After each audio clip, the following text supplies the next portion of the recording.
Los Testigos de Jehová es un movimiento cristiano. ¿Qué tienen en común con el cristianismo histórico? ¿Es su fuente de autoridad y de enseñanza la Biblia que la mayoría conocemos?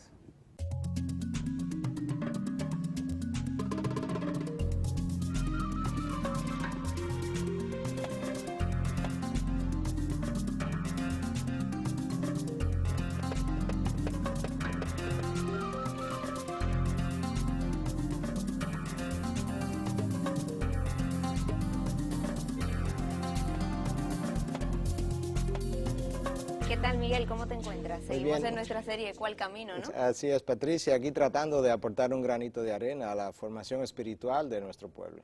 Miguel, hoy tenemos el tema de los Testigos de Jehová, una denominación dirigida por un grupo de 12 personas, 12 directores de lo que es conocido como la Sociedad de la Atalaya, que tiene su casa matriz en Brooklyn, New York, y desde donde han logrado expandirse de manera vertiginosa en los últimos años a más de 200 países. Comencemos revisando justamente cómo surge esta organización. Mira, es un movimiento interesante, surge con una persona originalmente, Charles Taze Russell, quien comienza en el año 1870 básicamente con un estudio bíblico en Pennsylvania, y luego 10 años después, en el 80, ya en 1880, ya habían formado 30 congregaciones diferentes en 7 estados diferentes.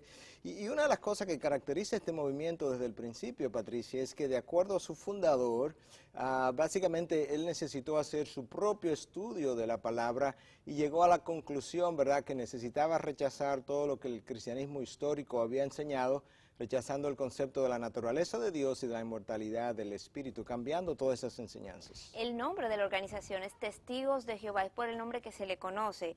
Jehová, haciendo alusión entonces a la traducción del nombre de Dios, con el que Dios se les revela a Moisés en el Antiguo Testamento, y la palabra de testigo la sacan justamente de un pasaje de Isaías 43, que nos dice lo siguiente: vosotros sois mis testigos, dice Jehová.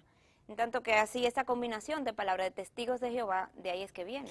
Sí, el nombre no se oficializa realmente hasta el año 1931, y es entonces a partir de ahí cuando tuve el nombre usado de una forma muy especial, porque tratan de enfatizar, de quitarle importancia a lo que es el concepto de la Trinidad, rechazando entonces lo que es la divinidad de Cristo y la divinidad del Espíritu Santo. Y de ahí es su nombre, Testigos de Jehová solamente. Russell, como decías anteriormente, fue el primer presidente, y a su muerte en 1916 lo sucede entonces quien fuera en ese momento el abogado de la Sociedad de los Testigos de Jehová, que era conocido como Joseph Franklin Rutherford, y más bien conocido como el juez Rutherford, Judge Rutherford. Aquí tenemos su foto. Bueno, este individuo fue muy conocido por una frase que se hizo famosa por un tiempo. Él decía que millones de los que hoy viven nunca morirán, haciendo alusión al hecho de que una de las enseñanzas típicas de los Testigos de Jehová ha sido que el fin del mundo está cerca. Entonces, en esa época ya él hablaba de que millones de los que hoy estaban vivos nunca morirían porque ya el fin estaba ahí a la puerta, como él mismo enfatizó tantas veces. Miguel, hablando de sus fundamentos, ¿en qué textos se basan para fundamentar sus doctrinas, sus enseñanzas? Me pregunto qué lugar ocupa la Biblia dentro de lo que es su organización.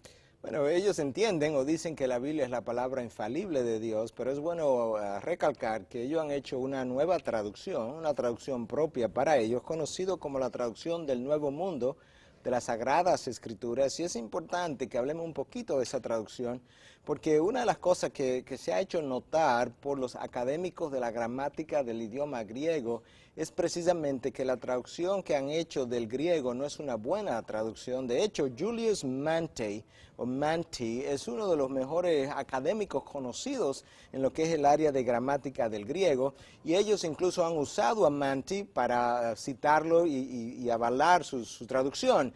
Y Manti ha dicho públicamente lo siguiente: yo nunca he visto ningún Nuevo Testamento tan mal traducido, y al final de su cita terminaba diciendo, más que una traducción es una distorsión, y eso lo escribió incluso en este libro, Depth Exploration in the New Testament. De hecho, Manti le pidió a la Sociedad de la Atalaya públicamente que dejara de citar su gramática para avalar su traducción. Llama mucho la atención, Miguel, la producción literaria de los Testigos de Jehová, que va mucho más allá de lo que fue la traducción que comentabas del Nuevo Mundo de las Sagradas Escrituras.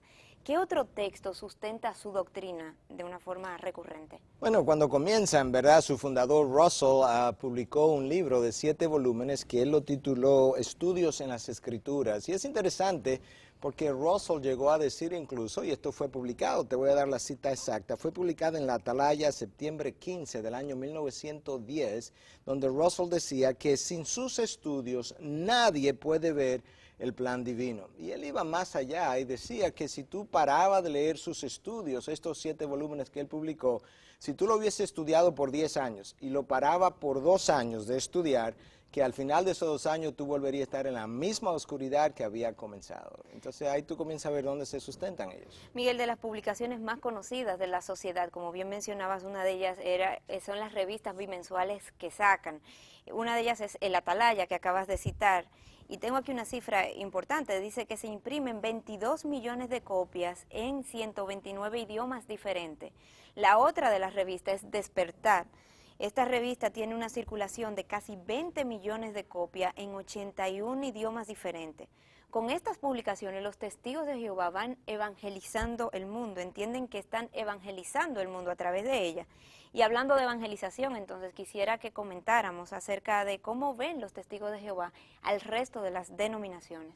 Bueno, para comenzar, ellos entienden que la guianza divina solamente puede venir a través de su sociedad, lo que ellos llaman en inglés the Watchtower Society, y de hecho es interesante porque cualquier diferencia o desavenencia con esta sociedad es vista por ellos como una desavenencia con Dios, así de estrecho ellos entienden esa relación. Miguel, hablando de los testigos de Jehová, entendiendo que ellos enseñan que son el pueblo escogido de Dios, que ellos son el pueblo de Dios, mi pregunta era dónde dejaban al resto de los cristianos, pero más que el resto de los cristianos, es dónde dejan a los cristianos, porque ellos no se consideran a sí mismos cristianos. Así es, correcto. De hecho, su concepto es el siguiente, que tanto protestantes como católicos que están dominados, dirigidos por Satanás, y tú encuentras esa enseñanza dicha de diferentes formas. Déjame citarte el Atalaya de 1 de septiembre del año 1979, en su página 21, literalmente dice lo siguiente: el cristianismo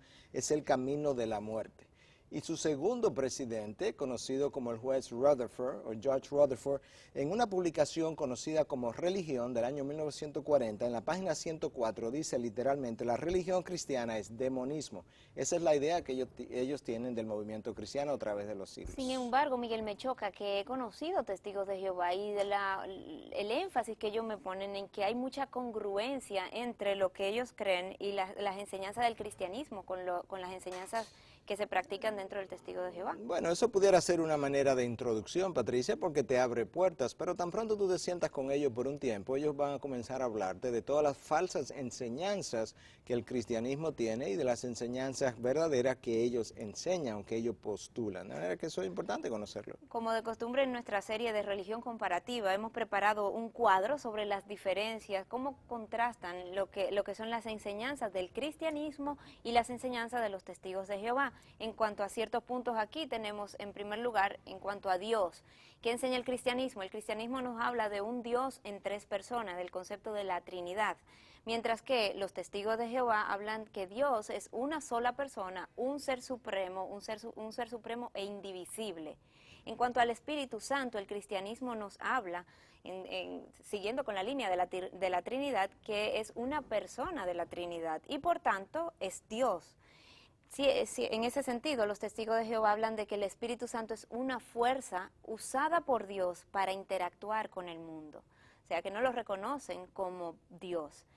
El cristianismo postula que Jesús es otra persona de la Trinidad y por tanto es Dios. Algo que difiere mucho con lo que es la enseñanza de los testigos de Jehová cuando hablan de Jesús como Hijo de Dios, como un espíritu separado de Jehová. Siguiendo con nuestro cuadro sobre las enseñanzas, el cristianismo postula en cuanto a la segunda venida de Jesús, que será algo que va a ser visible, que tiene una apariencia física y que ocurrirá en el futuro. Mientras que los testigos de Jehová lo ven como algo invisible, postulan que la segunda venida no será algo físicamente que ocurrirá, y de hecho ellos dicen que ya sucedió en 1914. El concepto del infierno en el cristianismo nos habla de un lugar de tortura eterna,